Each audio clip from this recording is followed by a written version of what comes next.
Hello, aspirants. Welcome to Daily News Analysis. Before starting the newspaper discussion, I want to show you few things here. See, what you can see here is that there are three important rating agencies: Moody, S&P and Fitch. Okay, ये सब categorise करती हैं world over की economies को based on their investment ecosystem.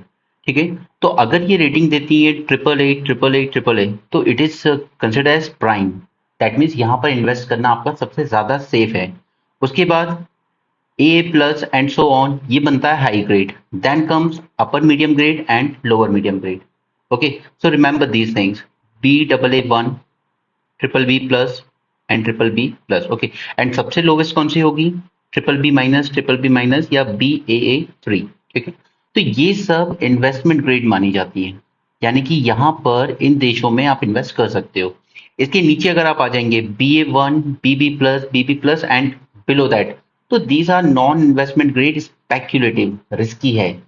These highly speculative, substantial risk, extremely speculative. Okay, so you should remember these category. ठीक है, specially this one lower medium grade, क्योंकि हमारा इंडिया इसी रेंज में आता है. ओके, सो चलिए शुरू करते हैं. तो यहाँ पर मोदी ने अपनी एक रिपोर्ट दी है, उसमें उसने बात की है, उसने इंडिया को रखा है Baa3 कैटेगरी में. ऑलराइट, तो जो मैंने आपको अभी दिखाया Baa3 this category. Alright, lowest, एकदम लोवेस्ट मीडियम ग्रेड में आते हैं हम लोग. क्लियर? तो अब हम चलते हैं अपने न्यूज़पेपर पे. अब आपको ये न्यूज़ आर्टिकल समझ में आएगा.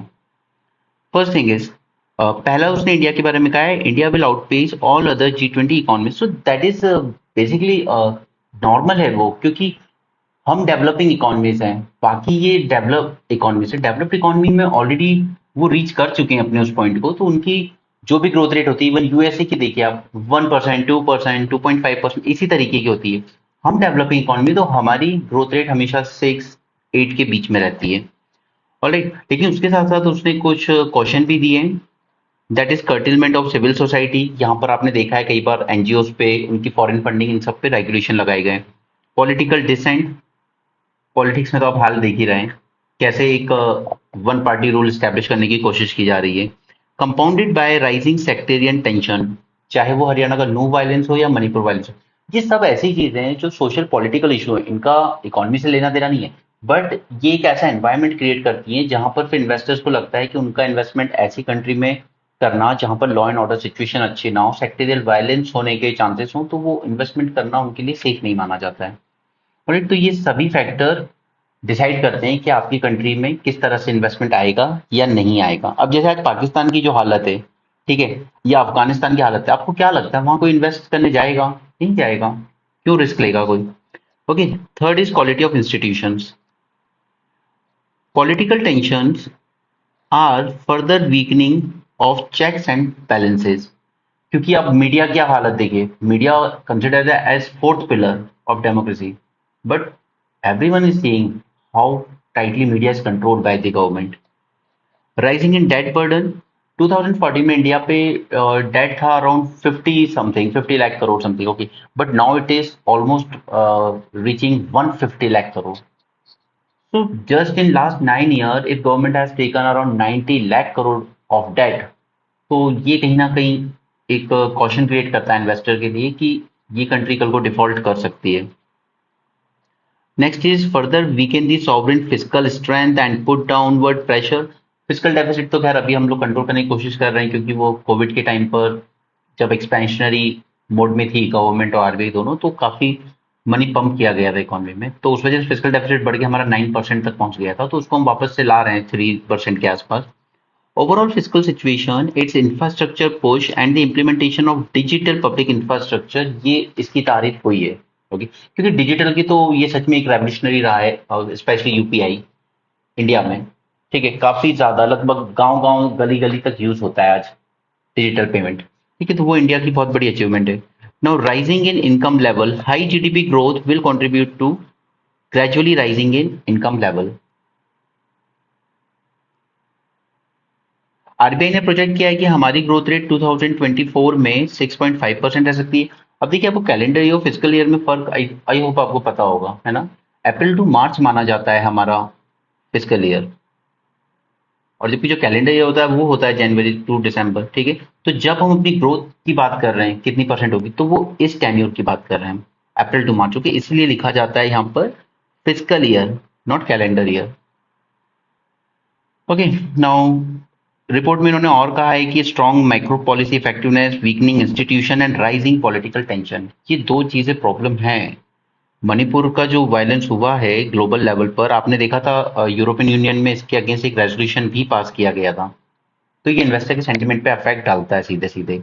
आपको अपने डेवलपमेंट के लिए सबसे पहले चाहिए पीस, इंटरनल भी और एक्सटर्नली एट योर बॉर्डर्स भी, तभी आप इन्वेस्टमेंट को अट्रैक्ट कर सकते हो अपनी कंट्री में।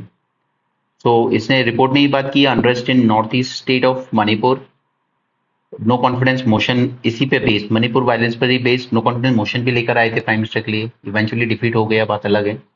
Okay, rising domestic political tension suggest an ongoing risk of populist policy. Populist policies अगर आप देखेंगे, for example I take Madhya Pradesh, तो वहां पर सभी जो विमेन है in the age group of 25 to 60, इस एज ग्रुप में 1,000 रुपये मंथ दिया जा रहा है। अब अगर ऐसी सपोज आई थिंक 3.5 करोड़ कुछ पॉपुलेशन होगी विमेन की एमपी में, उसमें से अगर 1 करोड़ भी क्वालिफाई करती है इस क्राइटेरिया में, और सबको 1,000 रुपीज पर मंथ भी दिया जाता है, तो ये निकल के आता है 1,000 करोड़ रुपए per month, 1,000 crore rupees per month. Okay, तो इस तरह की पॉपुलिस्ट पॉलिसीज आपके डेट बर्डन को और बढ़ाएंगी, आपकी फिजिकल प्रॉब्लम्स को और एनकरेज करेंगी, ठीक है। Social risk such as poverty and income inequality बहुत बड़ा रिस्क है, ठीक है। मैंने जब इस पे बात की थी पॉवर्टी, तो मैंने बताया भी था इंडिया के जस्ट 10% लोग 4 टाइम्स वेल्थ ज्यादा होल्ड करते हैं then total 70% of the bottom population. Now, driven by the domestic demand, emphasis on infrastructure development mirrored in the increasing share of capital expenditure. Capital expenditure आपको पता है, revenue expenditure होता है जो आपका मंथली खर्चा होता है, जैसे सैलरी पेंशन वगैरह जो गवर्नमेंट देती है अपने ऑफिशियल्स को। कैपिटल एक्सपेंडिचर होता है जैसे कोई ब्रिज बनाया, एयरपोर्ट बनाया, रोडवे, हाईवे, एक्सप्रेसवे बनाए, ठीक है, वो कैपिटल एक्सपेंडिचर कहा जाता है। तो ये एक्सपेंडिचर हमेशा अच्छा होता है क्योंकि ये अल्टीमेटली एक डेवलपमेंट लेके आता है सोसाइटी में। जैसे आज अगर आपके एरिया से कोई हाईवे या एक्सप्रेसवे पास होता है, तो अल्टीमेटली क्या होगा, वहां पर फिर कल को रियल स्टेट्स आएंगे, ठीक है, लोग बिजनेस करने आएंगे, लॉजिस्टिक चेन आपकी स्मूथ होगी। तो इस तरीके से वो कैपिटल एक्सपेंडिचर आपको फ्यूचर रिटर्न देता है, बट रेवेन्यू एक्सपेंडिचर आपको फ्यूचर रिटर्न नहीं देता है। Now, improvement in logistic performance and quality of trade and transport related infrastructure, digital public infrastructure, adoption of digital payment and data exchange, efficiency of public service delivery, boosting the formalization of the economy.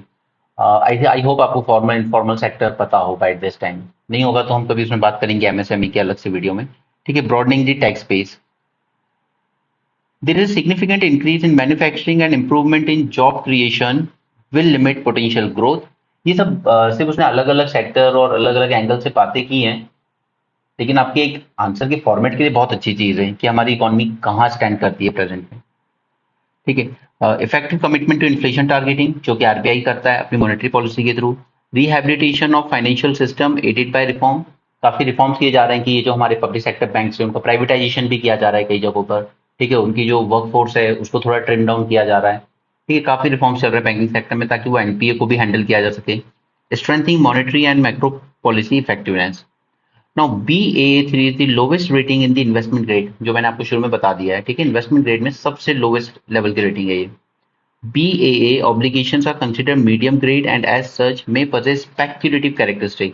In 2017, Moody had raised India's sovereign rating from to BAA2, okay, BAA3 से 2 पे लाया था ये हमें 2017 में, but उसने फिर से डाउनग्रेड कर दिया हमें 2020 में। ऑलराइट, तो ये मूडी की रिपोर्ट की बात हो गई। नेक्स्ट चलते हैं चंद्रयान 3। अब ये मून के और ज्यादा क्लोज पहुंच गया है, तो हमें 2 मैन्यूवर करने हैं इसको डीबूस्ट करने के लिए, ओके, उसके ऑर्बिट में और नीचे ले जाने के लिए। तो 2 में से पहला वाला कल परफॉर्म कर दिया गया है। तो अब हमारा जो चंद्रयान 3 वो ऑलमोस्ट 100 किलोमीटर की रेंज में आ चुका है चांद के, ठीक है। कोशिश कर रहे हैं एक अच्छा स्पॉट मिल जाए जहाँ पे सॉफ्ट लैंड किया जा सके, क्योंकि आपको पता है मून पे काफी सारे क्रेटर हैं, रॉक्स हैं, ठीक है, तो उस पर ना हिट कर जाए, इसलिए एक स्पॉट ढूंढने की कोशिश की जा रही है। नाउ दिस लैंडर, अब देखिए आपको पता है कि जब ये वहां पर एक लैंडर यूज किया जाएगा जो रोवर को प्रॉपरली जमीन पे उतारेगा, तो ये जो लैंडर है वो डेटा सेंड करेगा चंद्रयान 2 का जो ऑर्बिटर जो आज तक घूम रहा है, जो उस टाइम हमारा ऑर्बिटर तो सक्सेसफुल हुआ था, लैंडर एंड रोवर फेल हुए थे, ठीक है। तो ये अब जो हम लैंडर भेज रहे हैं ये उसी ऑर्बिटर को सिग्नल देगा और फिर वो ऑर्बिटर ग्राउंड स्टेशन पे सिग्नल भेजेगा, ठीक है। लेकिन अगर सपोज वो ऑर्बिटर काम ना कर पाया तो चंद्रयान 3 में भी फैसिलिटी दी गई है कि ये भी डायरेक्ट भेज सकता है, लेकिन थोड़ा सा टाइम लैग के बाद, थोड़ा सा टाइम लैग होगा उसमें, ठीक है। Now, the radio signals from the orbiter of Chandrayaan-2 is functioning very well. ऐसा इसरो ने अब तक कहा है। Chandrayaan-3 lander will communicate directly with the Earth. Chandrayaan-3 का जो लैंडर है वो डायरेक्टली भी कम्युनिकेट कर सकता है, लेकिन थोड़ा सा टाइम लैग के साथ। यहाँ पे ये एक पॉइंट है जो आप अर्बन प्लानिंग, सिटी प्लानिंग में यूज कर सकते हो। Rain water harvesting should be seamlessly integrated into city climate resilience planning. City planning की जब हम बात करते हैं तो उसमें रेन वाटर हार्वेस्टिंग कहीं ना कहीं कंपलसरी होना चाहिए। यहाँ पर प्रधानमंत्री ने कल G20 की मीटिंग में कुछ स्पीच दिया था, तो यहाँ पर कुछ ऐसे पॉइंट्स हैं जो काम किए हैं, जैसे calling for equitable availability of technology. हमें पता है जो डेवलप नॉर्थ है ग्लोबल लेवल पे, जो कंट्रीज हैं नॉर्दर्न हेमिस्फीयर में, they are technologically well ahead than the global south, okay. तो इसका इक्विटेबल शेयरिंग होना चाहिए कहीं ना कहीं। आपके अगर टेक्नोलॉजी है तो आप शेयर कीजिए, जो डेवलपिंग कंट्रीज या पुअर साउथ कहते हैं जिन्हें, and allow countries in global south to close the gap in health care delivery. क्योंकि हमने कोविड के टाइम पे देखा था कि नॉर्थ की जो कंट्रीज थी, डेवलप कंट्रीज, यूरोप, अमेरिका, इनमें 3 डोज तक लग चुके थे, और जबकि अफ्रीका और साउथ अमेरिका इन जैसी कंट्रीज में पहला डोज भी नहीं लगा था, ठीक है। तो ये इनइक्वालिटी नहीं होनी चाहिए। नेक्स्ट है द कोविड पैंडेमिक ने हमें क्या लेसन दिए। हमें उसने लेसन दिए the value of international cooperation. क्योंकि हमने जो पहली वैक्सीन बनाई थी कोविशील्ड, वो कहाँ से आई थी, वो अल्टीमेटली तो वो ऑक्सफोर्ड की रिसर्च से निकल के आई थी ना। ऑक्सफोर्ड ने रिसर्च की थी, वो वैक्सीन बनाई थी, और फिर उन्होंने बिना कोई पेटेंट रखे सभी कंट्रीज को दे दिया था कि आप इस पे बेस्ड वैक्सीन बना लीजिए। तो इंटरनेशनल कॉपरेशन का एक लेसन मिलता है हमें। Second is whether in medicine and vaccine deliveries और in bringing home our people. Vaccine Maitri में हमने ऑलमोस्ट 30 करोड़ वैक्सीन डोज भेजे थे, मोर देन 100 कंट्रीज। तो ये हमारी सॉफ्ट डिप्लोमेसी का पार्ट था, ठीक है। इसे आप एक सॉफ्ट डिप्लोमेसी की तरह यूज कर सकते हैं। तो ये वर्ड आप थोड़ा अपने दिमाग में रखें, वैक्सीन मैत्री। इस तरह के वर्ड्स एग्जामिनर आपके आंसर में देखना चाहता है। Now, digital solutions and innovations are useful means to make our effort equitable and inclusive. अगर आपको आज हर चीज इक्विटेबल और इंक्लूसिव बनानी तो आप डिजिटल सॉल्यूशन की हेल्प लीजिए। जैसे example, e Sanjeevani facilitated 14 crore tele health consultant. India's Covaxin platform successfully facilitated largest vaccination drive, right. उसके बाद एक WHO का साइन हुआ है global initiative on digital health, ताकि कोलैबोरेशन बेटर हो सके इंटरनेशनल लेवल पर। Now public participation is a key factor in success of health initiative. Our ambitious program on TB elimination also encourage public participation. मैंने आपको TB पे already mains का पूरा complete lecture दे रखा है। हमारा गोल है जो 2025 तक इसको एलिमिनेट करने का, राइट। उसी में एक निक्षय मित्र करके आते हैं जो टीबी अवेयरनेस और इस तरह की काम करेंगे, ठीक है। और ये जो प्लेटफॉर्म WHO ने बनाया है, it aims to create a repository of existing health technologies. Create a library of existing digital tools that can be adapted, scaled up, and used by all. Now, many foreign countries alleging contamination in the India manufactured syrups and eye drops. Yes, मैंने आपको बताया Uzbekistan कल भी बताया था, और वहां पर तो ब्राइब भी दी गई है कि हमारी वैक्सीन को आप टेस्ट मत कीजिए, ठीक है। तो इस तरह की चीजें इमेज खराब करती हैं। यहाँ पर 200 बर्थ एनिवर्सरी है आर्य समाज फाउंडर दयानंद सरस्वती की। तो प्लीज अब इसी के साथ अपना जो स्पेक्ट्रम है वहां से दयानंद सरस्वती के बारे में एंड आर्य समाजिस्ट मूवमेंट के बारे में अपने एक नोट्स बना लीजिए, ठीक है। जब भी कोई चीज करंट में किसी भी फॉर्म में आएगी वो एग्जाम में पूछने के बहुत चांसेस होते हैं। नो, आपको पता है एक रोहिणी कमीशन सेट किया गया है, राइट, कि आप ये ओबीसी को सब कैटेगराइज कीजिए, क्योंकि इसमें करीब ऑलमोस्ट 2500 से भी ज्यादा कास्ट आती है ओबीसी में, ठीक है। इतनी ज्यादा कास्ट को ओबीसी में डाला गया है। अब ओबीसी में क्या दो तरह के हैं। एक तो आप मान लीजिए कि एक किसान ओबीसी है सपोज, ठीक है, वो कम्युनिटी जो फार्मिंग वगैरह में ज्यादा है, जिनको लैंड रिफॉर्म से फायदे हुए हैं। दूसरा है हमारा आर्टिसन ओबीसी कम्युनिटी, ठीक है। तो ये जो आर्टिसन ओबीसी कम्युनिटी है ना, ये और ज्यादा बैकवर्ड रहेगी, आप इनको कह सकते हैं मोस्ट बैकवर्ड कम्युनिटी, ठीक है। किसान कम्युनिटी जैसे कि यादव या कुर्मी ले लीजिए आप, ठीक है। कुर्मी के लीडर में आपके पास नाम आता है नीतीश कुमार का, जो बिहार के सीएम है। बघेल जी का, जो छत्तीसगढ़ के सीएम है, he comes from Kurmi caste. और यादव में भी all know, Akhilesh Yadav, Lalu Prasad Yadav and all. ठीक है, तो कहीं ना कहीं ये दो कम्युनिटीज हैं, ये काफी फॉरवर्ड निकल गई हैं ओबीसी में, राइट। तो इसीलिए सब कैटेगराइजेशन करने की बात की जाती है, ताकि ये जो आर्टिसन कम्युनिटी है, फॉर एग्जाम्पल लोहार, बढ़ई, कहर, नाई, धोबी, इन कम्युनिटीज को भी रिजर्वेशन का बेनिफिट मिले। क्योंकि एक सर्वे के अकॉर्डिंग सिर्फ 10 OBC community, only 10 OBC community 97% reserve government jobs लेके जाती है। ठीक है, और जस्ट 10 ओबीसी कम्युनिटी, 10% भी नहीं बोल रहा हूँ मैं, just 10 OBC communities 97% reserve government seats ले लेती हैं। जबकि 2600 इन टोटल, उसमें से 983, almost 1000 communities have no representation at any government job, not even single. ठीक है, वो उसी में लगे हुए हैं, अपना जो आर्टिसन वर्क है, जो भी काम करते हैं वो। ठीक है, तो उन्हीं के लिए क्या अभी सरकार क्या योजना लाई है, विश्वकर्मा योजना, जिसमें उनको लोन दिया जाएगा। ऑलराइट, और जी रोहिणी कमीशन का काम है कि आप इसको सब कैटेगराइज कीजिए, ये 27 जो परसेंट है उसको डिस्ट्रीब्यूट कीजिए सब में। ठीक है, लेकिन देखिए कुछ भी कर लीजिए, लेकिन जब तक एक प्रॉपर कास्ट बेस्ड सर्वे नहीं होगा, तब तक बात नहीं बनेगी। क्योंकि एक कमेटी की रिपोर्ट थी जिसने कहा था ऑलमोस्ट 74.6% गवर्नमेंट जॉब्स अभी भी सिर्फ फॉरवर्ड कास्ट के पास है, यानी कि जो जिन्हें हम जनरल कैटेगरी कहते हैं। 74.6% गवर्नमेंट जॉब्स अभी भी जनरल कैटेगरी के पास है। तो ऐसे में ओबीसी कम्युनिटी भी का भी पॉइंट बनता है कि हमारी पॉपुलेशन ऑलमोस्ट मोर देन 50% है, तो फिर उसके बाद भी हमारा रिप्रेजेंटेशन 26% जो बच गया है, या ऑलमोस्ट 25% जो बच गया है, इसमें एस टी एस सी भी आएंगे। ओके, तो ओबीसी ऑलरेडी कहती है कि हमारा रिप्रेजेंटेशन बहुत कम है। आप प्लीज ये मत सोचिएगा कि यहाँ पर ओबीसी की पॉपुलेशन ज्यादा है तो ये कोई उस वजह से है कि आपने ज्यादा फर्टिलिटी रेट की वजह से, उस वजह से नहीं है। बट किसी भी कास्ट को अगर गवर्नमेंट ओबीसी में डाल देती है, जैसे यहाँ पे 2600 कास्ट को डाल रखा है, कहीं भी कोई प्रोटेस्ट होता है, हमें ओबीसी में डालिए।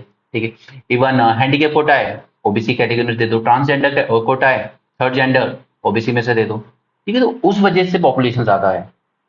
ऐसा नहीं कि फॉरवर्ड कास्ट का फर्टिलिटी रेट कम है, ओबीसी का ज्यादा, वो बात नहीं है। ठीक है, तो देखते हैं जब भी जी रोहिणी कमीशन की रिपोर्ट आएगी तब क्या निकल के आता है।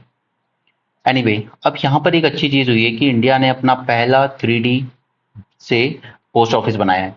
तो आप कह सकते हो, आप सबने, हम सबने शायद बचपन में शाका लाका बूम बूम एक सीरियल आता था वो देखा था। ठीक है, वो पेंसिल से ड्रॉ करता था एंड वो चीज रियल में निकल के आ जाती थी। तो बस वैसे ही यहाँ पर है, आप एक कंप्यूटर एडिट कैट जो बोलते हैं, ठीक है, उसमें आप एक 3D इमेज बनाइए किसी भी चीज की, और फिर बस प्रिंट कमांड दबाइए, और ये जो 3D प्रिंटर है वो उस चीज को बना देगा। वो क्या करता है, उसका आप उसमें चाहे एक प्लास्टिक मटेरियल समझ लीजिए, ठीक है, या किसी स्पेशल तरह का पॉलीमर समझ लीजिए। ठीक है, इसको लेयर बाय लेयर जमाता जाता है एक दूसरे के ऊपर, जैसा भी आपने प्रिंट तैयार किया होगा कंप्यूटर में। राइट, अब ये तो सिर्फ 3D ऐसा नहीं है कुछ न्यू है, ये 2010 से है यहाँ पर न्यूज में। ठीक है, लेकिन क्या है, काफी सारे फ्लॉज थे इसमें जिनको अब धीरे धीरे ओवरकम किया गया है, और इससे भी आगे जाके 4D प्रिंटर का भी काम चल रहा है। अब तो मैं इसके बारे में बताऊंगा कभी बाद में, प्रीलिम्स के लिए तैयार करेंगे हम 4D को भी, क्योंकि यूपीएससी आपसे एक कदम थोड़ा आगे ही रहता है। ऑलराइट, सो country first 3D printed post office सिर्फ 43 डेज में कंप्लीट कर दिया है, और ये किया है L&T कंपनी ने in collaboration with IIT Madras. तो देखिए, अब आप एक बार सोचिए कि अगर अफोर्डेबल हाउसिंग की बात हो, जैसे जहां पर 1 रूम किचन या 2 रूम किचन इस तरह बनाए जाते हैं ना लेबर्स के लिए या माइग्रेंट्स के लिए, तो आप सोचिए कि वो कितना आसान हो जाएगा अगर आप सिर्फ 43 डेज में बना के दे पा रहे हो। ठीक है, क्योंकि अगर यही आप अपने ट्रेडिशनल मेथड से बनाते तो आपको और ज्यादा टाइम लगता। ठीक है, it takes around 3 to 4 months एक 1 BHK को बनाने में भी। लेकिन यहाँ आपने 1.5 महीने में बना दी है, जो चीज 3 से 4 महीने ले सकती है, तो आपने ऑलमोस्ट हाफ कर दिया है। एंड इतना ही नहीं, ऑलमोस्ट कंस्ट्रक्शन कॉस्ट भी जो है वो भी ऑलमोस्ट 30 से 40% लेस आई है इसमें। ठीक है, तो इसको आप कनेक्ट कर सकते हैं जो हमारा गवर्नमेंट के अफोर्डेबल हाउसिंग प्रोजेक्ट्स हैं। ठीक है, कि अगर इस टेक्नोलॉजी को हम बहुत तरीके से यूज कर पाए, तो गवर्नमेंट अपने अफोर्डेबल हाउसिंग प्रोजेक्ट्स में इसे यूज कर सकती है। ऑलराइट, लेकिन उसके लिए आपको टेक्नोलॉजी को उतना स्केल पे ले जाना होगा। ठीक है, एंड एक और अच्छी बात यह है कि यहाँ पर जो भी रोबोट्स वगैरह यूज किए गए, जो मशीन्स यूज की गई, दे वर ऑल्सो इंडिजिनस, ऐसा कोई हमने इम्पोर्ट कहीं से नहीं किया था। ओके, तो this is example of innovation and progress. जैसे आप कहीं ना कहीं अपना कोट कर सकते हैं आंसर में। यहाँ पे सुप्रीम कोर्ट ने कहा है कि हम इक्वली डील करेंगे हेट स्पीच से, चाहे वो कोई सी भी कम्युनिटी किसी के भी अगेंस्ट बोले। ठीक है, क्योंकि सीरियसली तमिलनाडु में एक ऐसा केस आया था जहां पर एक विलेज था, उनने सीरियसली ये डिमांड की थी कोर्ट में जाके कि हमारी पॉपुलेशन इस विलेज में 70% से ज्यादा हो गई है, तो यहाँ पे प्लीज आप मंदिर हटवाइए। ठीक है, वहां पे आरती होती है, पूजा होती है, और उस चक्कर में हमें डिस्टर्ब होता है। तो ये हुआ था लिटरली तमिलनाडु में। तो इसलिए सुप्रीम कोर्ट ने कहा है कि ऐसा कोई भी हेट स्पीच दी जाएगा लोगों के अगेंस्ट, तो हम उसे इक्वली हैंडल करेंगे, चाहे कोई भी कम्युनिटी के लोग कहें। ठीक है, कोई अपीसमेंट नहीं चलेगा किसी भी तरह का। सेम केस वेस्ट बंगाल में भी हुआ था, जहां पर दुर्गा पूजा रोक दी गई थी एक गांव में, क्योंकि वहां की मुस्लिम कम्युनिटी को ऑब्जेक्शन था उस चीज से। तो इस तरह की चीजें भी बर्दाश्त नहीं करनी चाहिए, दोनों तरफ से सेम होना चाहिए बातें। ना आपको पता है हाई कोर्ट, जो पटना हाई कोर्ट है, उसने परमिशन दे दी थी गवर्नमेंट को कि ठीक है आप कास्ट सर्वे करा लीजिए। तो अब यहाँ पे सुप्रीम कोर्ट ने पिटीशन लगा दी, उन्होंने कहा कि देखिए यहाँ पे राइट टू प्राइवेसी वायलेट हो रहा है लोगों का, उनकी कास्ट बताई जाएगी। तो सुप्रीम कोर्ट ने कहा यार इसमें कहां से आपका राइट टू प्राइवेसी वायलेट हो रहा है। लोग सरनेम देखकर समझ जाते हैं कि आप किस कास्ट को बिलोंग करते हैं, आपके नेबर, आपके मोहल्ले में रहने वाले लोग जानते हैं कि कौन किस कास्ट से है। तो इसमें कौन सी प्राइवेसी वायलेट हो रही है। तो वही सुप्रीम कोर्ट ने इस आदमी को फटकार लगाई है जिसने पिटीशन लगाई थी, कि आप पिटीशन लगाइए लेकिन एक जेन्युइन बेसिस पे तो लगाइए, इसमें राइट टू प्राइवेसी कहां से आ गया। बट मुझे आपको जो यहाँ पे बताना है, पुट्टा स्वामी जजमेंट, जिसने राइट टू प्राइवेसी को फंडामेंटल राइट कहा था, उसने कहा था privacy can be intruded upon only by just, fair and reasonable law. Okay, अगर कोई ऐसा लॉ है जिसके थ्रू आप वो चीजें जान सकते हो, पूछ सकते हो, तो ही आप उसकी प्राइवेसी को इन्फ्रिंज कर सकते हो। ठीक है, बिना किसी प्रॉपर लॉ के आप किसी की प्राइवेसी को इन्फ्रिंज नहीं कर सकते। ठीक है,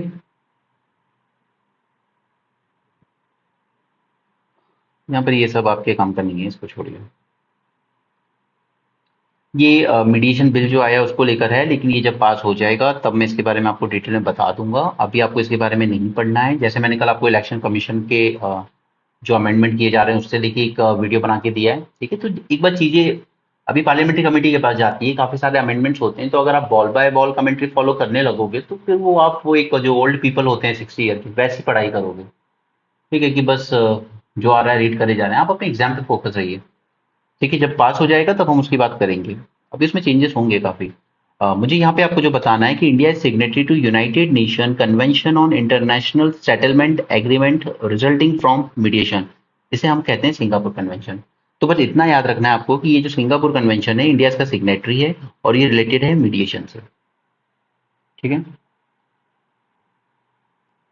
अब वापस से मैंने आपको कहा था कि ये जो बिल आए हैं 3 आईपीसी और इनको चेंज करने के लिए, ये डेली न्यूज में आता रहेगा। तो कल आईपीसी को लेके जो नया बिल आया है, न्याय संहिता, भारतीय न्याय संहिता, उसमें जो इश्यूज थे उसको रेज किया था, तो कल हमने उसकी बात की थी। आज इन्होंने जो सेकंड बिल है, भारतीय नागरिक सुरक्षा संहिता, जिसको अगर इंग्लिश में ट्रांसलेट करेंगे तो बनेगा इंडियन सिटीजन प्रोटेक्शन कोड 2023, इसको लेके कुछ फॉल्ट इनकी नजर में है। तो अभी तो ये बिल कमेटी के पास गए, लेकिन फिर भी हम देख लेते हैं कि इनको क्या फॉल्ट दिख रहे हैं यहाँ पर। पहला है कि यहाँ पर चलिए टेक्नोलॉजिकल इनोवेशन आपने यूज किया वो तो अच्छा है। पहले क्या एफआईआर वगैरह से लेके पूरा केस का पूरा ट्रायल आपका पेपर वर्क से चलता था, बट अब इसको डिजिटाइज रिकॉर्ड कीपिंग की जाएगी, जो कि थोड़ा सेफ होगा एंड क्विकली आप एक्सेस भी कर सकते हो जरूरत पड़ने पर। ठीक है, अगर आपके घर में किसी तरह की सर्च और सीजर की जाती है, कोई रेड पड़ती है, तो अब मैंडेटरी कर दिया गया है कि उसकी वीडियो रिकॉर्डिंग कीजिए। क्योंकि कई बार क्या होता है, किसी को अगर फंसाना होता है पुलिस को, तो उसके यहाँ पर एविडेंस प्लांट कर दिए जाते हैं। जैसे सपोज गन रख दी अनलाइसेंस, चलिए अरेस्ट करते हैं आपको। या कई बार आपके घर में ड्रग्स रख दिए, या कहीं पे किसी ईमानदार ऑफिसर को फंसाना है तो उसके घर में नोट के बंडल रख दिए। ओके, मनी प्लांट कर दो। तो इस तरह की चीजें ना हो, इसके लिए मैंडेटरी किया गया है कि वीडियो रिकॉर्डिंग होगी ऐसे में, जब भी आपके घर पे सर्च एंड सीजर किया जाएगा। Okay, it will provide a protection against planting of evidence, so this is good thing. Next, the protection code allows trials, inquiries, and proceedings, including examination, recording of evidence, to be conducted by an electronic and online mode। ठीक है, तो यहाँ पर भी इन लोगों ने technology का use किया है, तो वो भी अच्छी चीज है। ठीक है, अभी तक डिजिटल एविडेंसेस माने नहीं जाते थे कोर्ट में। Next is grant of sanction to prosecute public servant. अगर पब्लिक सर्वेंट के अगेंस्ट कोई केस है तो उसके लिए परमिशन लेनी पड़ती है गवर्नमेंट से पहले। तो अब गवर्नमेंट को ये परमिशन देनी होगी विद इन 120 डेज। कई बार क्या है कि परमिशन 2-2, 3-3 साल नहीं दी जाती थी और वो केस आगे नहीं बढ़ पाता था कि गवर्नमेंट से परमिशन नहीं मिली है इस सिविल सर्वेंट को प्रोसिक्यूट करने की। तो अब ये परमिशन गवर्नमेंट को 120 डेज में होकर देनी होगी, और अगर वो नहीं दे पाती है तो ये माना जाएगा कि permission has been accorded, it will be deemed that yes permission has been accorded. Second, another important thing is कि कोई सैंक्शन की जरूरत नहीं पड़ेगी अगर केस सेक्सुअल हैरेसमेंट या ट्रैफिकिंग इन ह्यूमन बीइंग का है। जैसे कई बार अभी कुछ दिन पहले हमने एक आर्टिकल देखा था जहां पे एक आईपीएस ऑफिसर पर सेक्सुअल हैरेसमेंट के चार्जेस लगे थे। तो अगर इस तरह की कोई चार्जेस हैं तो कोई परमिशन की जरूरत नहीं है आपको गवर्नमेंट से, आप प्रोसीड कर सकते हैं। Next is no person can be arrested without prior permission of an officer, कम से कम डीएसपी रैंक से नीचे का, डीएसपी रैंक से ऊपर का होना चाहिए। ठीक है। For offences punishable with less than 3 year imprisonment if the accused is above age of 60 year.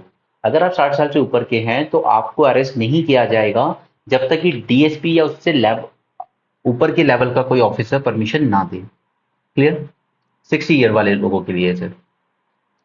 Next is protection code enable trial in absentia if the judge is satisfied that the personal attendance of the accused before the court is not necessary in the interest of justice, or if the accused persistently disturb the proceedings in court. तो so this has a scope for abuse. मतलब अगर आप court में जाके ज्यादा हुड़दंग करते हैं, आप प्रोसीड नहीं होने जैसे सपोज, डोंट जज मी, जैसे भगत सिंह जी की जब ट्रायल चल रही थी, उनके जो लोग थे उनके साथी थे, तो वो वंदे मातरम के नारे वहां कोर्ट में लगाए रखते थे। ठीक है। तो आपने जैसे देखा भी होगा, वहां के जो जूरी थी उसने उनको हैंडकफ करने का कह दिया। ठीक है। तो इस प्रोटेस्ट में वो लोग फिर दोबारा आए नीचे कोर्ट में, तो उनकी एब्सेंस में ही उनकी ट्रायल हो गई थी। तो वैसे ही प्रोविजन यहाँ रखा गया है कि अगर आप कोर्ट की प्रोसीडिंग्स में डिस्टर्बेंस क्रिएट करते हो या कुछ और परेशानी करते हो, तो जज ये कह सकता है कि इस आदमी को लाने की जरूरत नहीं है, इसकी एब्सेंस में ही ट्रायल हो जाएगी। ठीक है। इसकी प्रेजेंस होना जरूरी नहीं है। तो अगेन ये कहीं ना कहीं मैजिस्ट्रेट को आपने एक ऐसी अथॉरिटी दे दी है जहां जिसका अब्यूज हो सकता है। अब वो उसकी मर्जी पर ही हो गया है सब कुछ। इट पर ठीक है। Next is it permits the magistrate to authorise detention in the police custody for period beyond current 15 day limit extending up to 90 days. अभी अगर पुलिस आपको अरेस्ट करती है तो वो डिटेंशन में आपको सिर्फ 15 दिन ही रख सकती है। या तो इस बीच जज जो आपका केस चल रहा है उसमें जज आपको जजमेंट दे दे, ठीक है, वरना 15 दिन ही रख सकते हैं। लेकिन अभी एक्सटेंड कर दिया गया है 90 डेज तक, जो कि बहुत गलत है। Alright, such detention is for punishable offence with death, life imprisonment or imprisonment for a term of not less than 10 year। और अगर ये कोई दूसरा ऑफेंस है तो उस केस में 60 डेज तक आपको रख सकते हैं। ठीक है। So this will impinge on the right of an accuse कि 90 डेज जेल में रहना या पुलिस कस्टडी में रहना बिना अपने ट्रायल के, तो ये भी थोड़ा इन्फ्रिंज ही कर रहा है ना आपके राइट्स को, right to life, right to health and most importantly right to fair trial. Next यहाँ पर है ब्रिक समिट, जो कि अभी जोहानिसबर्ग में होगा, साउथ अफ्रीका में। ठीक है। तो ये ब्रिक वर्ड जो है ये जिम ओनील ने कॉइन किया था। ठीक है। He was working with Goldman Sachs that time. तो इन्होंने ये वर्ड कॉइन किया था। पहला फॉरेन मिनिस्टर्स की मीटिंग हुई थी 2006 में, तब स्टार्टिंग हुई थी ब्रिक्स की। फिर व्लादिमीर पुतिन ने इसको समिट लेवल पे ऑर्गेनाइज किया था एट येक्टरिनबर्ग इन 2009। और 2010 में साउथ अफ्रीका को भी इनवाइट किया गया, तो अब ये ब्रिक्स से ब्रिक्स बन गया। ठीक है। इसका 15 समिट होने वाला है जोहानिसबर्ग साउथ अफ्रीका में 22 अगस्त से। ठीक है। अब इसकी जरूरत क्यों पड़ी? क्योंकि देखिए ये जो मल्टीलैटरल इंस्टीट्यूशंस है ना, जैसे वर्ल्ड बैंक हो गया, ठीक है, आईएमएफ हो गया, ये इनका काम तो है इकोनॉमिक एड देना दूसरी कंट्रीज को। लेकिन ये लोग क्या करते हैं कि ये इकोनॉमिक एड भी इनका इन्फ्लुएंस होता है through political issues of develop countries. ये जो डेवलप कंट्रीज हैं, यूएसए, जब इनको सपोज इंडिया जैसे किसी कंट्री का मार्केट ओपन करवाना है, ठीक है, प्राइवेट प्राइवेट फर्म्स के लिए, तो वो क्या करते हैं कि जैसे हम 91 में जब आईएमएफ के पास गए तो उन्होंने हमारे सामने कंडीशन रखी कि आप अपनी जो पब्लिक सेक्टर कंपनी से इनका प्राइवेटाइजेशन कीजिए, आपका जो रुपी है उसका डिवैल्यूएशन कीजिए आप। तो इस तरह की जो कंडीशन इंपोज की जाती है ये इन्फ्लुएंस करती हैं ये जो डेवलप कंट्रीज हैं, उनकी प्राइवेट कंपनीज अपनी गवर्नमेंट के थ्रू ये इन्फ्लुएंस करवाती हैं कि हमें इस कंट्री का मार्केट चाहिए, तो इस तरह की चीजें करवा। आज पाकिस्तान भी क्या कर रहा है, वो अपनी पब्लिक सेक्टर कंपनीज का प्राइवेटाइजेशन कर रहा है। ठीक है। तो ये जो फंक्शनिंग है इनकी, आईएमएफ, वर्ल्ड बैंक, इस तरह के मल्टीलेटरल इंस्टीट्यूशंस की, इससे परेशान होकर ये जो हमारी दूसरी कंट्रीज हैं ये चाहती थी कि इसका कोई ऑल्टरनेटिव बने। The subservience of multilateral financial institutions to the Western political economic agenda has been causing serious unease in developing world। तो इसी के लिए हमने ब्रिक्स बैंक बनाया, 2014 में स्टार्ट हुआ। इसको हम न्यू डेवलपमेंट बैंक भी कहते हैं। ठीक है। इसका हेडक्वार्टर है शंघाई में। अब देखिए इसको कंफ्यूज मत कीजिएगा, हम यहाँ पर न्यू डेवलपमेंट बैंक की बात कर रहे हैं या ब्रिक्स बैंक कह लीजिए। एक और बैंक है एशियन इन्वेस्टमेंट इंफ्रास्ट्रक्चर बैंक। ठीक है। AIB, इसका हेडक्वार्टर बीजिंग में है। ठीक है, यहाँ पर वोटिंग राइट आपकी इकोनॉमी साइज के अकॉर्डिंग है, जैसे चाइना का वोटिंग राइट सबसे ज्यादा है, उसके बाद इंडिया का है सेकंड रैंक पर इस बैंक में। लेकिन ब्रिक्स में वोटिंग राइट बराबर है, सबको इक्वल वोटिंग राइट दिए गए, 5 मेंबर, पांचों को इक्वल वोटिंग राइट है। ऑलराइट, ध्यान रखिएगा इस चीज को। नेक्स्ट चीज, जब ये स्टार्ट हुआ था तो कैपिटल बराबर इन्वेस्ट की थी पांचों कंट्रीज ने, $10 बिलियन ईच। राइट, फिर बाद में थोड़ा थोड़ा बांग्लादेश, यूरुग्वे, इजिप्ट वगैरह ने भी थोड़े से स्टेक्स लिए इसमें। नाउ अब एक और चीज जो आपके प्रीलिम्स से बहुत इंपॉर्टेंट होगी, क्योंकि इस तरह के क्वेश्चन प्रीलिम्स में आएंगे आपको। इंटरनेशनल क्रिमिनल कोर्ट के बारे में आपको फर्स्ट तो जानना होगा, इसका जो भी हेडक्वार्टर है हेग में और जो भी ये करता है उसके बारे में जानना होगा। ठीक है, वॉर क्राइम्स और इनके जो एक्यूज होते हैं उनको पनिश करता है। ठीक है, बट इंडिया इसका मेंबर नहीं है, यूएसए भी नहीं है, इसराइल भी नहीं है, कई कंट्रीज नहीं है। ठीक है, मोस्टली अफ्रीकन लोगों को ही परेशान करते हैं। तो यहाँ इसने डिक्लेयर किया था Putin as a war criminal for his action in Ukraine. तो अब इससे क्या हुआ कि साउथ अफ्रीका क्योंकि आईसीसी का मेंबर है, इंटरनेशनल क्रिमिनल कोर्ट का, तो उसकी मजबूरी हो जाती है कि अगर पुतिन उसकी जमीन पर आते हैं तो उन्हें पुतिन को अरेस्ट करना होगा। और यही रीजन है कि पुतिन इस समिट को वर्चुअली अटेंड करेंगे। ठीक है, तो ये बैकग्राउंड आपको जानना जरूरी हो जाता है आपके एग्जाम के लिए। पुतिन यहाँ पर इस समिट को वर्चुअली अटेंड करेंगे, बाकी के 4 लीडर वहां पर प्रेजेंट होंगे जोहानिसबर्ग में। ठीक है, तो ये वर्चुअली क्यों अटेंड कर रहे हैं ये चीज आपको जानना जरूरी हो जाती है। तो यू शुड रिमेंबर कि अगर कोई भी मेंबर है आईसीसी का जिसने साइन किया है उसके कन्वेंशन को, तो अगर आईसीसी ने किसी को डिक्लेयर कर दिया है कि ये वॉर क्रिमिनल है, तो अगर वो उस मेंबर कंट्री की जमीन पे आता है, उसके देश में आता है, तो उसका ऑब्लिगेशन है कि उसको अरेस्ट कर किया जाए। Clear? So Putin will attend the summit virtually. Now BRICS as a competitor to G7, ये आपके मेंस के लिए क्वेश्चन बनता है, क्या ब्रिक्स या इवन शंघाई कोऑपरेशन ऑर्गेनाइजेशन जो था एससीओ, क्या ये कॉम्पिटिटर बन सकते हैं G7 को? तो बन तो सकते हैं, क्योंकि अगर हम इकोनॉमी ट्रिपल पी के टर्म में ग्लोबल जीडीपी देखें शेयर इन 5 कंट्रीज की, तो है ऑलमोस्ट 32%, जबकि G7 का शेयर है सिर्फ 30%, इन 5 कंट्रीज से भी कम। ओके, और फिर दो चीजें हैं जो अगर ब्रिक कंट्रीज या एससीओ भी ट्राई कर रहा है, अगर ये दो चीजें कर लेते हैं ना ये लोग, तो वर्ल्ड में जो वेस्टर्न कंट्रीज हैं इनका दबदबा काफी कम हो जाएगा। एक है ऑल्टरनेटिव पेमेंट सिस्टम और दूसरा है न्यू रिजर्व करेंसी। क्योंकि एक तो क्या है कि वेस्टर्न कंट्रीज बहुत सैंक्शन लगाती, चाहे ईरान पे लगाया हो, रशिया पे लगाया हो, तो इनके डॉलर का जो दबदबा है वर्ल्ड पे, उस वजह से सैंक्शन लगाते हैं और परेशान करते हैं दूसरे देश को। और दूसरा है स्विफ्ट, आपने सुना होगा स्विफ्ट, ये पेमेंट गेटवे है, इसके थ्रू। तो अगर ये दो चीजों का ऑल्टरनेटिव डेवलप कर लेती हैं डेवलपिंग कंट्रीज, तो फिर उतना ज्यादा परेशानी नहीं होगी फ्यूचर में। बट ये डेवलप करना आसान भी नहीं है। रशिया चाइना आपस में एक वर्क कर रहे हैं कि हम एक सेपरेट पेमेंट सिस्टम बना पाए स्विफ्ट का ऑल्टरनेटिव। और दूसरा है रिजर्व करेंसी। तो जब तक रिजर्व करेंसी डेवलप नहीं कर पाते हैं, हम लोग कोशिश कर रहे हैं कि हम आपस में अपनी बायलेटरल करेंसी में ट्रेड कर लें, जैसे हमने रशिया के साथ साइन किए डील, वॉस्ट्रो नोस्ट्रो अकाउंट, है ना। ओके, तो ये दो चीजें याद रखिएगा। ये दो चीजें अगर डेवलपिंग कंट्रीज, चाहे ब्रिक ग्रुप हो या एससी हो, अगर वो ये दो चीजों पे काम कर लेगा, तो ग्लोबल लेवल, ग्लोबल इकोनॉमी जो हम कहते हैं जियो इकोनॉमिक्स, उसमें काफी चेंज आएंगे। राइट नाउ काफी कंट्रीज ज्वाइन करना चाहती हैं, उन्होंने एप्लीकेशन दी हुई है, जैसे Saudi Arabia, UAE, Egypt, Algeria, Argentina, south Arabia. ठीक है, इन सब ने एप्लीकेशन दी है कि हमें ब्रिक का मेंबर बनना है। बट वही है कि एक ग्रुप में अगर हद से ज्यादा मेंबर भी आ जाएं, तो फिर उसकी जो आप कहते हो ना उसकी फंक्शनिंग कॉम्प्लिकेट हो जाती है। फिर वो ग्रुप के विद इन भी ग्रुप बनने लगते हैं। Alright, now developing world growing aversion to IMF regulatory style. IMF पे कंट्रोल बहुत ज्यादा है यूएसए का, क्योंकि वो लोन भी सैंक्शन करवाता है तो अपना देखता है पहले कि किसी ऐसी कंट्री को तो नहीं जा रहा है जो हमारे अगेंस्ट जाती है। तो उससे डेवलपिंग वर्ल्ड परेशान है, इसलिए वो एससीओ और ब्रिक्स दोनों की क्लोज जाना चाहती हैं। दीज ब्रेटन वुड इंस्टीट्यूशंस की आपको लोन देने में भी कई तरह की कंडीशन लगाते हैं और आपको पॉइंट्स भी ऐसे देते हैं कि आपके यहाँ पर ह्यूमन राइट्स वायलेशन हो रहे हैं, आपके यहाँ पे एलजीबीटी राइट्स को रिस्पेक्ट नहीं किया जाता। अब सऊदी अरेबिया जैसी कंट्री, इस्लामिक कंट्री है, हार्डकोर इस्लामिक कंट्री, वो नहीं सपोर्ट करती है एलजीबीटी राइट्स को, तो आप उसको आईएमएफ, आप एज आईएमएफ आप उसको सपोर्ट नहीं करोगे। ठीक है, तो आईएमएफ ये भी नहीं सोचता है कि कल्चरल नॉर्म्स भी तो अलग हो सकते हैं ना कंट्रीज के।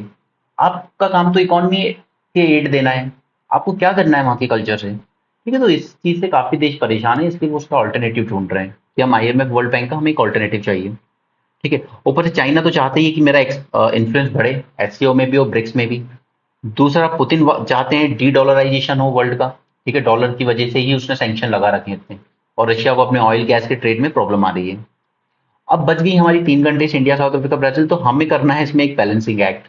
ना तो हम यूएसए के कंट्रोल में जाना चाहते हैं, ना हम चाइना के कंट्रोल में, ठीक है। तो और ये इनकी आपस में बनती नहीं है, रशिया, चाइना, यूएसए की। तो हमें कहीं ना कहीं थोड़ा सा बैलेंस करके चलना पड़ता है। Global multilateral economic infrastructure calls for serious reform, ये बात तो ट्रू है, बट वो रिफॉर्म करने नहीं चाहते हैं वो लोग, क्योंकि उसमें कंट्रोल है उनका बहुत। Share of global GDP, BRICS nation don't have more than 15% से इन इंस्टीट्यूशन। सी, अगर हम ब्रिक कंट्रीज की जीडीपी देखें तो 30% है वर्ल्ड की, लेकिन अगर हम आईएमएफ में उनका शेयर देखेंगे, वोटिंग शेयर, तो वो 15% है। तो ये तो बहुत गलत है ना, कि ग्लोबल जीडीपी में हम ब्रिक कंट्रीज का कंट्रीब्यूशन है 30%, लेकिन आईएमएफ के वोटिंग राइट्स में हमारा कंट्रीब्यूशन है जस्ट 15%। तो कंट्रोल वो लोग कर रहे हैं। 85% वोटिंग राइट्स उनके पास है जिनकी जीडीपी सिर्फ 70% है, ठीक है। तो ये बहुत अनइक्वल टाइप की चीजें हैं। फिर हमारे यहाँ G20 की प्रेसिडेंसी है अभी हमारे पास, तो हम लोगों ने कहा भी है हम बनना चाहते हैं वॉइस ऑफ ग्लोबल साउथ। और इसलिए हम प्रधानमंत्री मोदी जी ने कहा भी था G20 लीडर्स को कि आप एक ये जो 55 अफ्रीकन कंट्री है ना, तो इनका जो अफ्रीकन यूनियन है उसको एक मेंबरशिप दीजिए G20 में, ठीक है। G20 में एक मेंबरशिप अफ्रीकन यूनियन की भी होनी चाहिए, जैसे यूरोपियन यूनियन की है, राइट। तो new global reality of multipolarity and appreciate the need for building more inclusive democratic structure in multilateral arena। और ये जो लास्ट में पॉइंट है, ये आपके कंक्लूजन के लिए अच्छे स्टेटमेंट बनते हैं, जैसे what the world need is a genuinely representative global economic governance and should be the guiding spirit for BRIC leadership as well।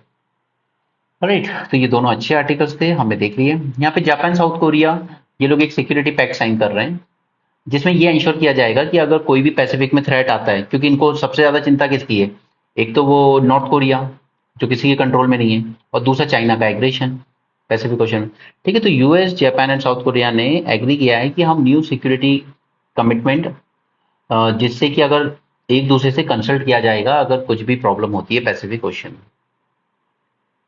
अब ये आ गई ये बात वापस से 3D प्रिंटर की, शकला का बूम बूम। देखिए जस्ट 43 डेज में हमने ये कंप्लीट किया है, ठीक है। 2010 से ये टेक्नोलॉजी है, एडिटिव मैन्युफैक्चरिंग पे चलती है ये। आप एक 3D इमेज क्रिएट कर लीजिए अपने कंप्यूटर में, और उसके बाद आप ये plastic material, composite, bio material, इन सब से बना दिया जाता है ये। नेक्स्ट थिंग इज, इसमें जो इंपॉर्टेंट बताना है, ये सब्ट्रैक्टिव मैन्युफैक्चरिंग प्रोसेस का जस्ट ऑपोजिट है। सब्ट्रैक्टिव मैन्युफैक्चरिंग क्या होती है, जैसे हमारे यहाँ पुराने जमाने में टेम्पल्स बनाए जाते थे या स्कल्पचर बनाए जाते थे, एक बड़ा सा पत्थर होता था, उसको जगह जगह से काट के, तोड़ के, और एक स्कल्पचर बनाया जाता था ना, उसको कहते थे सब्ट्रैक्टिव मैन्युफैक्चरिंग, ठीक है। तो ये उसका जस्ट अपोजिट है। वहां ब्रेक कर करके हम बनाते थे, यहाँ पे हम लेयर बाय लेयर ऐड करके बना रहे हैं स्ट्रक्चर को, ठीक है। Piling on layer after layer until the object looks exactly like it was envisioned। इसमें क्या क्या यूज होता है, wax, plastic like polymer, layer by layer, waiting for that layer to dry. और ऐसा नहीं है कि ये हमने जो बनाया है पोस्ट ऑफिस, तो हमने यही बनाया, वर्ल्ड ओवर कई चीजें बनाई जा रही हैं, हेल्थ केयर में, ऑटोमोबाइल में, एयर स्पेस में, ठीक है। हमारे यहाँ पे एक स्टार्टअप है चेन्नई बेस्ड, अग्निकुल, उसने तो इवन एक रॉकेट तक बना लिया है 3D इंजन, 3D से डिजाइन करके एक इंजन बनाया है, ठीक है, रॉकेट का। और ऐसा नहीं है कि सिर्फ उसने अनाउंस किया था कि हम बनाएंगे, उसने बना के लॉन्च पैड तक पहुंचा भी दिया श्रीहरिकोटा पर, वो स्पेस फ्लाइट के लिए रेडी भी ऑलमोस्ट, ठीक है। It developed A rocket with an entirely 3D printed engine. Health care industry में भी यूज हुआ था, फेस शील्ड, मास्क और वेंटिलेटर्स के पार्ट बनाने में, ठीक है। तो 3D प्रिंटिंग टेक्नोलॉजी काफी यूजफुल है। नेक्स्ट यहाँ पर वही है चंद्रयान को लेकर, तो चलिए देख लेते हैं। वैसे मैं ये सारी बातें आपको बता चुका हूँ पिछले दो डिस्कशन में। हम लोग कहाँ पर लैंड करने वाले हैं, साउथ पोल में, जहां पर अभी तक कोई लैंड किया नहीं है, ठीक है। सोवियत की भी बात करें तो उसने लूना 24 भेजा था 1976 में, तब से लेके सिर्फ चाइना है जिसने स्पेसक्राफ्ट लैंड किया है मून पे, चांग 3 एंड चांग 4 इन 2013-18। इसके अलावा और कोई नहीं गया है। तो रशिया भी बहुत बाद में जा रहा है, ऑलमोस्ट 50 साल बाद जाके अब वो वहां पे लैंड करने की कोशिश कर रहा है। तो उनका रॉकेट पावरफुल था कि वो सीधे अर्थ ऑर्बिटर से सीधा चांद के ऑर्बिट में चला गया। लेकिन हमारा रॉकेट इतना पावरफुल नहीं है, हमें अर्थ के ऐसे मैन्यूवर करके स्लिंग शॉट मारना पड़ा चांद के ऑर्बिट में जाने के लिए। बचपन में आपने खेला होगा ना, ऐसे धागे से बांध के गोला, उसको स्लिंग शॉट कहते हैं, ठीक है। ISRO still does not have a powerful enough rocket to go directly to lunar orbit, okay. It help save energy and cost. ये सर्किटस रूट जो हम लेते हैं ना, उस वजह से हमारा थोड़ा फ्यूल भी बचता है और कॉस्ट भी। ना अगस्त 23 को ही हमने क्यों चुना लैंड करने की डेट, क्योंकि इस दिन शुरुआत होती है डे टाइम की मून पर। चांद का एक लूनार डे हमारे 14 अर्थ डे के बराबर होता है, ठीक है। और क्योंकि हमें डे पे ही क्यों लैंड करना है, क्योंकि हमारे जो इंस्ट्रूमेंट्स है वो सोलर पावर्ड है, अगर वहां सनलाइट ही नहीं मिलेगी तो फिर दिक्कत होगी ना। It required sunlight to remain operational, और रात में ये बहुत ज्यादा कोल्ड हो जाता है, well below -100 degree. Low temperature can freeze and become non functional. Now it is crucial for Chandrayaan to land at the beginning of the lunar day, यानी कि अगस्त 23 को, या ज्यादा से ज्यादा उसके अगले दिन। अगर अगले दिन भी नहीं कर पाए हम लैंड इन 2 दिन, तो it would not be feasible, it would wait for 1 full month, that is about 29 days for the lunar day and lunar night to get over. Alright. Luna 25 के साथ ऐसी कोई रिस्ट्रिक्शन नहीं है, उसकी इक्विपमेंट भी सोलर पावर्ड है, लेकिन उसके बाद भी उनके बोर्ड पर एक जनरेटर है जो उनको हीट देता रहेगा, ठीक है। तो वो पूरी तरह से सनलाइट पर डिपेंड नहीं कर रहे हैं, लेकिन हमारे कर रहे हैं, ठीक है। साउथ पोल पर तो नहीं लैंड कर रहे हैं हम, जो कि एग्जैक्टली तो नहीं है पोलार रीजन में, बट उसके पास ही है 68 डिग्री, और वो लोग लैंड करेंगे 70 डिग्री पे, ठीक है। तो ये तो श्योर है कि अब पोलार रीजन जो है वो काफी बिजी रहने वाला है आगे चल के। अभी तक इक्वेटोरियल पे ही लैंड हुए हैं अधिकतर। ये जो फ्लोटिंग रेट और फिक्स रेट है, ये क्या होते हैं कि जैसे आपने कोई लोन लिया, तो आपको फिक्स कर दिया गया है कि हर महीने आपका इंटरेस्ट रेट यही रहेगा जब तक आपका ये लोन है। सपोज हर महीने फिक्स कर दिया 2%, ठीक है, ये कहते हैं फिक्स, फिक्स कर लिया हमने। और एक होता है फ्लोटिंग, यानी कि आगे चल के आरबीआई अपना रेपो रेट अगर सपोज बढ़ाता है, तो बैंक को लोन महंगा मिलेगा तो वो नीचे ही महंगा देगा। तो वो फ्लोट करते रहते हैं अपने रेट को, कि नहीं इस मंथ आपको इतने परसेंट ब्याज देना है, अगले महीने इतना देना है, ठीक है, वो चलता रहता है, नॉट इम्पॉर्टेंट। बाकी सब स्पोर्ट्स न्यूज़ है, तो ऐसा कुछ काम का नहीं है। अब देखिए, जब मैं आपको डिस्कशन कराता हूँ, कई चीज़ें मैं बोलता हूँ कि ये मैंने मेंस में डिस्कस की है, जैसे टीवी वाला, ठीक है, इलेक्शन कमीशन का वाला कल मैंने आपको डिस्कस किया। तो प्लीज़ आप बिल्कुल एकदम ऑनेस्ट एंड जेन्युइन रिक्वेस्ट है कि आप किसी को भी फॉलो करें ना, प्लीज़ किसी एक टीचर पे ही स्टिक रहिए। किसी एक मेंटर की गाइडेंस में आप पढ़ेंगे ना, तो आप बेटर अपनी प्रिपरेशन को प्लान कर पाएंगे। अगर आप ऐसे इधर उधर वीडियो पे जंप करते रहेंगे ना, तो आप ठीक से समझ नहीं पाएंगे। कई बार क्या है, जो चीज़ मैंने पिछले लेक्चर्स में बता दी वो मैं प्रेजेंट लेक्चर में नहीं बताता हूँ, सेम चीज़ रिपीट नहीं करता हूँ, तो फिर वो चीज़ आपको समझने में दिक्कत होती है। किसी को भी फॉलो कीजिए, बट किसी एक को ही कीजिए। Don't just keep on jumping here and there on videos.